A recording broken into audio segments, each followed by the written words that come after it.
I found a letter inside our family Christmas tree last December that proved my entire childhood was a lie, and now I can't look at my parents the same way ever again. I'm still shaking just thinking about it. My hands are literally trembling right now because what I'm about to tell you, I've never said out loud to anyone. Not my friends, not my therapist, no one. But I need to get this out because it's been eating me alive for almost a year, and maybe if I tell you, maybe if I just say it, I can figure out what the hell I'm supposed to do with this information that's destroying me from the inside out. So, here's what happened. Last December, I went home for Christmas like I do every year.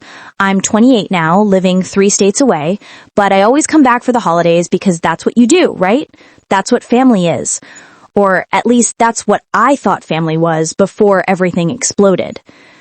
My parents have this tradition. Every year they pull out this massive artificial Christmas tree from the basement, and it's my job to help decorate it. It's been my job since I was like 5 years old. This tree is old, probably older than me, and it's stored in these huge boxes that smell like dust and pine needles and childhood. My mom is obsessive about Christmas. Everything has to be perfect. Every ornament has its place. Every light strand has to be untangled just right. So I'm down in the basement with my dad and we're pulling out these boxes, and I notice one of them feels weird, heavier on one side. I open it up and tucked way down at the bottom, underneath layers of garland and broken ornaments, there's this envelope, yellow with age, sealed.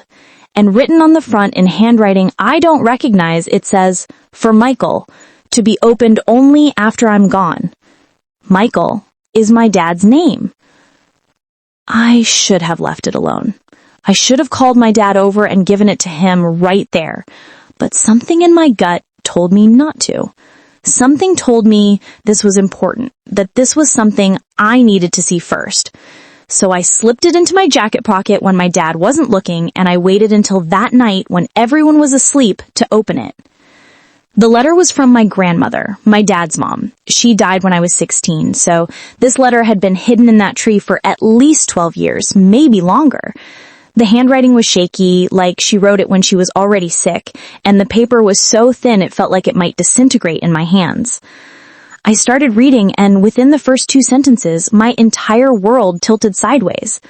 Michael, I'm writing this because I can't take this secret to my grave. Your father isn't who you think he is. The man who raised you, who you call dad, isn't your biological father. I had an affair in 1967 with a man named James Crowley, and you are his son. I had to read it 3 times before the words actually made sense. My brain couldn't process it. My grandmother, this sweet old woman who baked cookies and knitted blankets and went to church every Sunday, had an affair?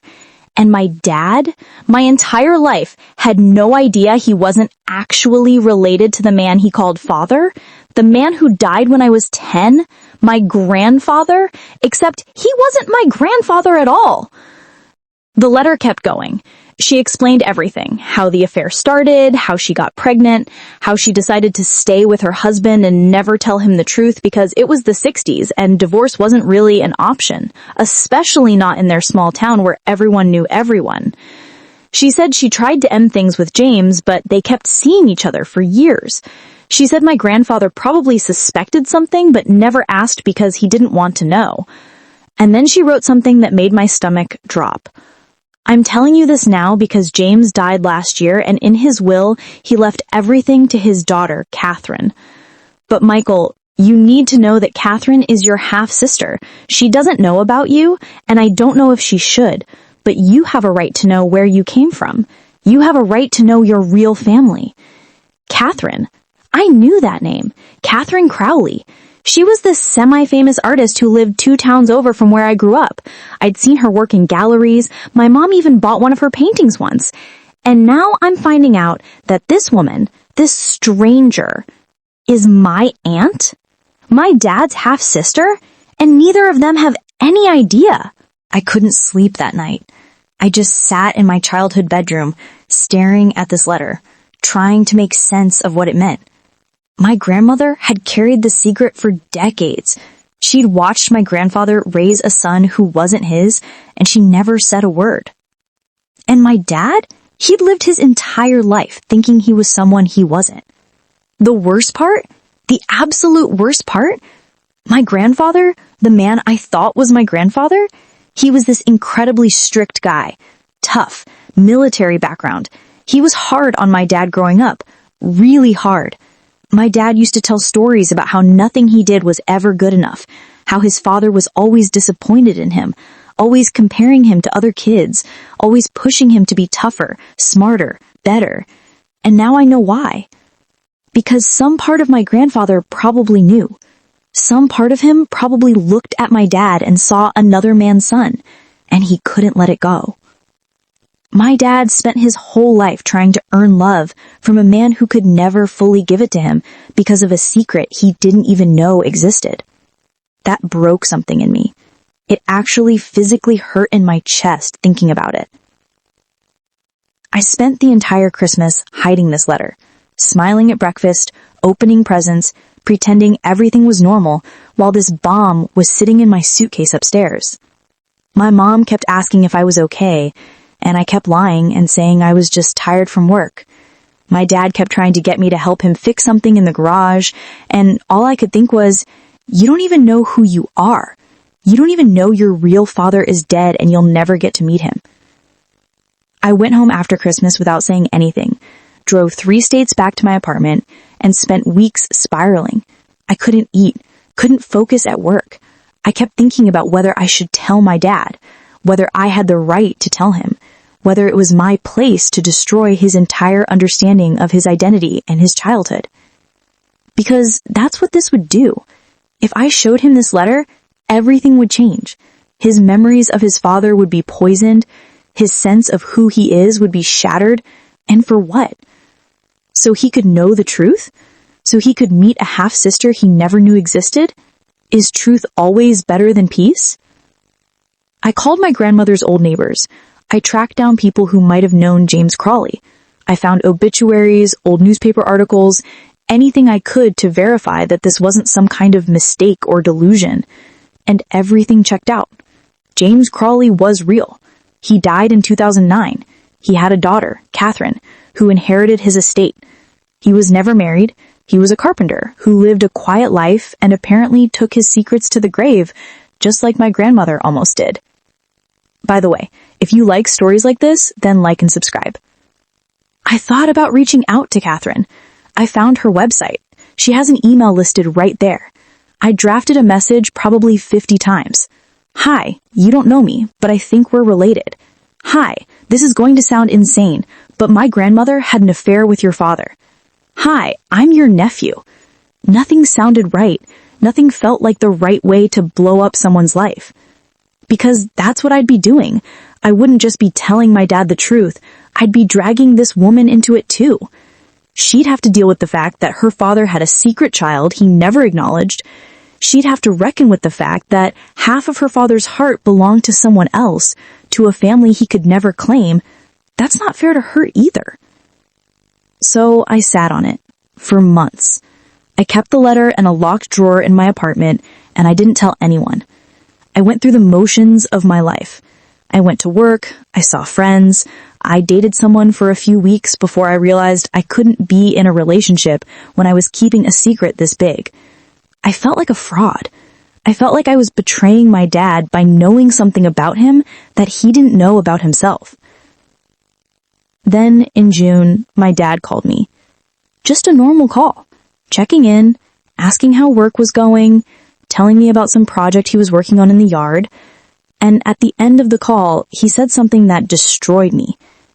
He said, "You know, I was thinking the other day about my dad, about how hard he was on me when I was growing up. And I realized I've spent so much of my life angry at him for that, but maybe he was just doing the best he could. Maybe he loved me in the only way he knew how. I think I've forgiven him." I almost told him right there. The words were in my throat. "Dad, there's something you need to know." But I couldn't do it. I couldn't take that piece away from him. He'd finally made sense of his childhood. He'd finally found a way to live with those memories without them eating him alive. Who was I to rip that away from him with a letter from a dead woman? But not telling him felt like lying. Every conversation we had after that felt like a performance. I was holding onto this massive secret, and it was changing the way I saw him. I started noticing things, little things, like how he doesn't really look like my grandfather in the old photos, how his mannerisms are different, how his talents and interests don't line up with anyone else in the family. Was I imagining it? Or had the signs been there all along and we just never looked? I started pulling away. I didn't mean to, but I did. I stopped calling as much. I made excuses not to come home for 4th of July, for Thanksgiving. My mom noticed. She asked if something was wrong between me and my dad, and I lied again. I said work was just really busy, that I was stressed, that everything was fine. But nothing was fine. I was drowning in this secret, and I had no idea what to do with it. Then last month, I saw an article online. Catherine Crowley was doing a gallery show in the city where I live. Her work was being featured, and there was going to be an opening reception. I could go. I could see her in person. I could decide if I wanted to say something or just let it go forever. I went. I stood in this fancy gallery surrounded by her paintings, and I watched her from across the room. She's in her 50s now, elegant, confident, talking to people about her art. And I just stood there like a ghost, staring at her, trying to see if I could find my dad in her face, trying to see if there was any trace of the family connection that she didn't know existed. She caught me staring at one point. She smiled at me.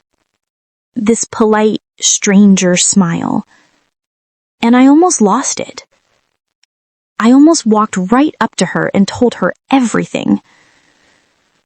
But I didn't. I left.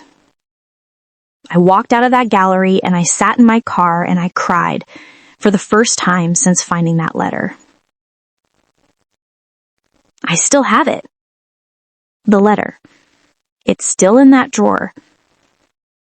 And I still don't know what to do with it. Part of me thinks I should burn it. Just destroy it and pretend I never found it and let my dad live out the rest of his life believing the story he's always believed. He's happy. He's at peace. Why take that away from him? But another part of me thinks he deserves to know that keeping this from him is a betrayal, that he might want to know he has a half-sister out there, that he might want answers to questions he didn't even know he had, that maybe, just maybe, knowing the truth would explain so much of the pain he carried for so long. And then there's Catherine. Does she deserve to know? Does she have a right to know that her father had another child, that she has a half-brother out there who exists because of a secret her father took to his grave? I don't know. I genuinely don't know. And that's why I'm telling you this. Because I'm stuck. I've been stuck for almost a year and I don't know how to move forward. I don't know if telling the truth is brave or cruel. I don't know if keeping the secret is protective or selfish. I don't know anything anymore except that this letter has changed everything, and I can't go back to who I was before I found it. My family looks the same from the outside. My parents are still together, still in love, still going to church on Sundays and hosting holiday dinners. But I know now that underneath all of that is this hidden history, this web of lies and secrets and choices that were made decades ago that are still echoing through all of our lives. And the thing is, I'm angry. I'm so angry at my grandmother for writing that letter. I'm angry at her for having the affair in the first place. I'm angry at her for never telling my dad the truth while she was alive so that he could have had the choice of what to do with it. She dumped this on him from beyond the grave. Except he doesn't even know it yet because I found it first. And now I'm the one carrying it. I'm the one who has to decide whether to detonate this bomb or bury it deeper. I think about that tree, that stupid Christmas tree where the letter was hidden for over a decade. How many times did we decorate it together as a family, laughing and drinking hot chocolate and hanging ornaments, while this secret was sitting at the bottom of a box just waiting to surface? How many Christmases were built on a foundation of lies we didn't even know existed? I don't think I can go home for Christmas this year. I don't think I can sit around that tree and pretend everything is normal when I know what I know. And that breaks my heart because Christmas was always my favorite time of year. It was always when our family felt the most whole, the most connected. And now that's gone. That's been taken from me, and I don't know if I'll ever get it back. So here I am, confessing to you, to strangers on the internet, because I can't tell anyone in my real life. Because no matter what I do from here, someone is going to get hurt. If I tell the truth, my dad gets hurt.